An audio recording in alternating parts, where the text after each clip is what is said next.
జనగామ జిల్లా కేంద్రంలోని బతుకమ్మకుంట పరిసర ప్రాంతాలను పరిశుభ్రంగా ఉంచి మార్నింగ్ వాకర్స్తో పాటు దుర్గమ్మ ఆలయానికి వచ్చే భక్తులకు ఇబ్బందులు తలెత్తకుండా మున్సిపల్ అధికారులు చర్యలు చేపట్టాలని సిపిఎం జిల్లా కార్యదర్శి మోకు కనకారెడ్డి డిమాండ్ చేశారు.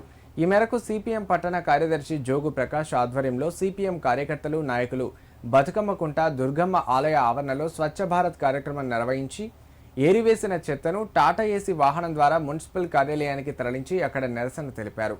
అనంతరం మున్సిపల్ కమిషనర్ వెంకటేశ్వర్లతో పాటు శానిటేషన్ ఇన్స్పెక్టర్ గోపయ్యకు పేరుకుపోయిన చెత్తను ఎప్పటికప్పుడు శుభ్రం చేసే విధంగా చర్యలు చేపట్టాలని విజ్ఞప్తి చేశారు.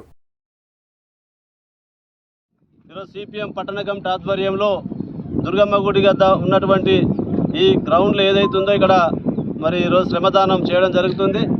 ప్రభుత్వానికి కానీ మున్సిపల్ కానీ అనేక సందర్భాల్లో దీన్ని క్లీన్గా ఉంచాలి, ప్రజల ఆరోగ్యాన్ని కాపాడాలని అధికారుల దృష్టికి తీసుకుపోయినా పట్టించుకోవడానికి నిరసనగా ఈరోజు సిపిఎంగా ఈ కార్యక్రమం చేయడం జరుగుతుంది. ఇది పెద్ద నిర్వహణ కాదు, కష్టం కాదు, భారం కాదు మున్సిపాలిటీకి.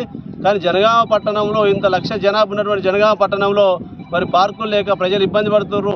ఈ 2 రోజుల్లో మొత్తం గ్రౌండ్ అంతా మున్సిపల్ వారు మరి సమస్యను పరిష్కారం చేయాలి, లేని పక్షంలో సిపిఎంగా ఆందోళన చేస్తామని సందర్భంగా హెచ్చరిస్తున్నాం. ఇలా స్వచ్ఛ భారత్ చేస్తూ ఉన్నామని చెప్పేసి కేంద్ర ప్రభుత్వం రాష్ట్ర ప్రభుత్వాలు గొప్పలు చెబుతూ ఉన్నాయి. ఇవాళ బతుకమ్మ కుంటకు వచ్చి చూస్తే దాని డొల్లతనం బయటపడుతుందని చెప్పేసి ఈ సందర్భంగా తెలియజేస్తూ ఉన్నాం. మరి ఈ బతుకమ్మ కుంటలో నిత్యము కౌన్సిలర్లు, అధికారులు, అదే రకంగా అన్ని రకాల ప్రజలు కూడా వాకింగ్ వ్యాయామం చేస్తూ ఉన్నారు. మరి వాకింగ్ వ్యాయామంకి వచ్చేది ఎందుకోసం? ఆరోగ్యం కోసం.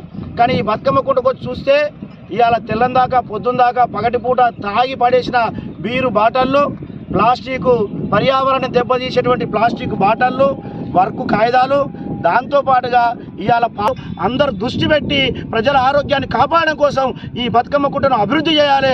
ఇక్కడ ఆట వస్తువులు, క్రీడా ప్రాంగణాలు, బ్యాడ్మింటన్, అదే రకంగా మహిళలకు ఒక జిమ్ము, ఇవన్నీ ప్రజల కోరికలు. వీటన్నిటిని తీర్చడం కోసం పాలకులు, ప్రతిపక్షాలు కలిసి రావాలని చెప్పేసి సిపిఎం ఈ సందర్భంగా తెలియజేస్తా ఉన్నది.